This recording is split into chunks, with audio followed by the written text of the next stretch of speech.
नमस्ते बच्चों। आज हम एक बहुत ही जरूरी और मजेदार विषय के बारे में जानेंगे, हमारा पर्यावरण और धारणीय विकास। तो चलिए शुरू करते हैं। अच्छा, जरा इस तस्वीर को देखिए तो क्या दिख रहा है इसमें? ऊंचे ऊंचे पहाड़, साफ पानी बह रहा है और कितने सारे हरे भरे पेड़ हैं। कितना सुंदर है ना ये। पता है ये क्या है? यही तो है हमारा पर्यावरण। मतलब हमारे चारों ओर जो कुछ भी है वो सब। तो आज हम क्या क्या समझने वाले हैं। सबसे पहले तो हम ये जानेंगे कि पर्यावरण आखिर है क्या। फिर हम देखेंगे कि ये हमारे लिए कौन कौन से जरूरी काम करता है। इसके बाद हम जानेंगे कि हमारा पर्यावरण एक संकट में क्यों है और इससे बाहर निकलने का रास्ता क्या है। और हाँ, आखिर में हम सब कुछ एक बार फटाफट दोहराएंगे। तो तैयार हैं सब? तो चलिए शुरू करते हैं हमारे पहले सवाल से। पर्यावरण क्या है? देखिए, किसी भी चीज को बचाने के लिए पहले उसे समझना तो पड़ेगा ना। तो आइए पहले जानते हैं कि ये पर्यावरण होता क्या है। बहुत आसान शब्दों में अगर कहूं तो पर्यावरण का मतलब है हमारे आसपास की हर एक चीज। अब इसमें ना दो तरह की चीजें आती हैं। एक होती हैं जैविक चीजें। जैविक मतलब जिनमें जान हो, जैसे हम इंसान, सारे पेड़ पौधे, जानवर, पक्षी, ये सब। और दूसरी होती हैं अजैविक चीजें।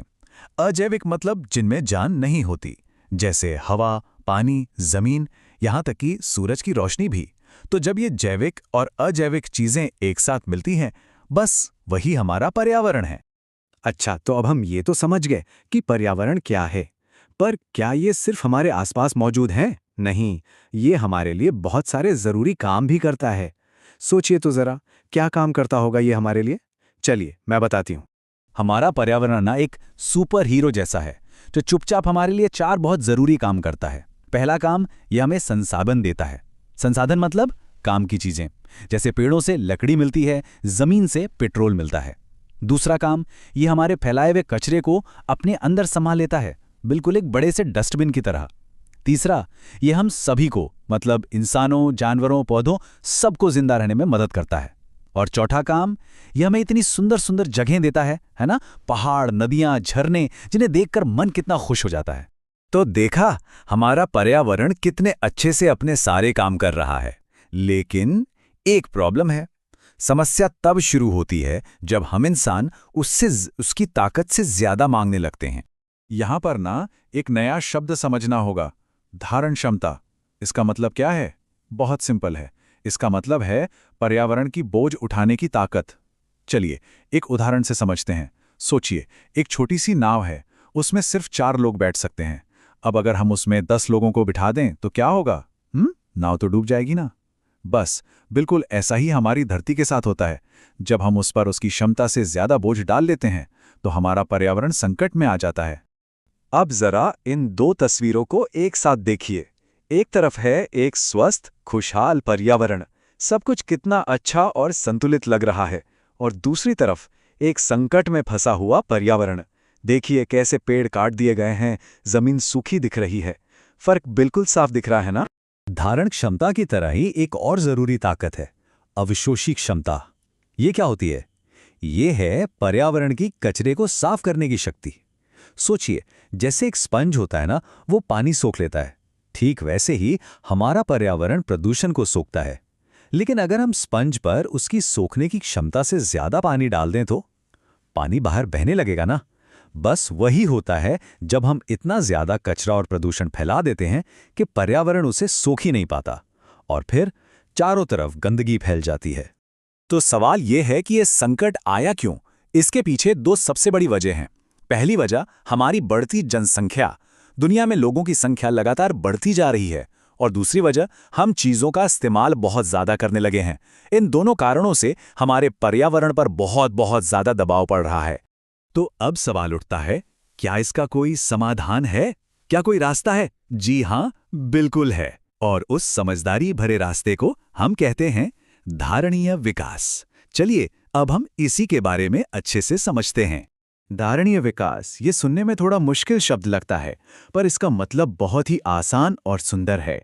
इसका मतलब है ऐसा विकास करो कि हमारी आज की ज़रूरतें तो पूरी हों ही, लेकिन हमारे बाद जो पीढ़ियां आएंगी, मतलब जो बच्चे भविष्य में आएंगे, उनकी ज़रूरतों के साथ कोई समझौता ना हो। और आसान शब्दों में कहूं तो इसका मतलब है सब कुछ आज ही इस्तेमाल करके ख़त्म मत कर दो।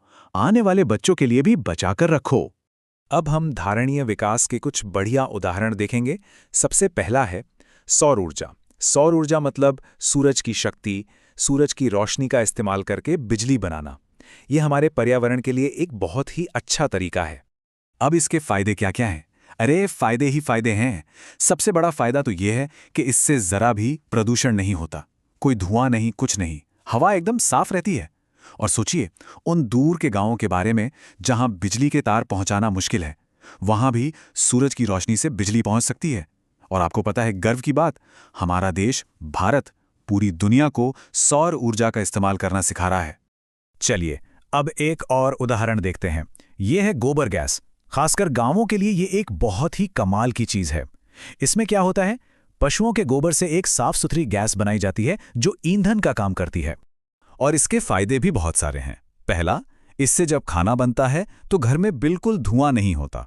दूसरा, जब लोग गोबर गैस इस्तेमाल करेंगे तो उन्हें लकड़ी काटने की जरूरत नहीं पड़ेगी। इससे हमारे जंगल बचेंगे।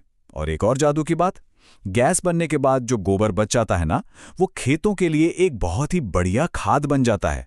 देखा, एक चीज और फायदे अनेक। अब आते हैं हमारे तीसरे और आखिरी उदाहरण पर।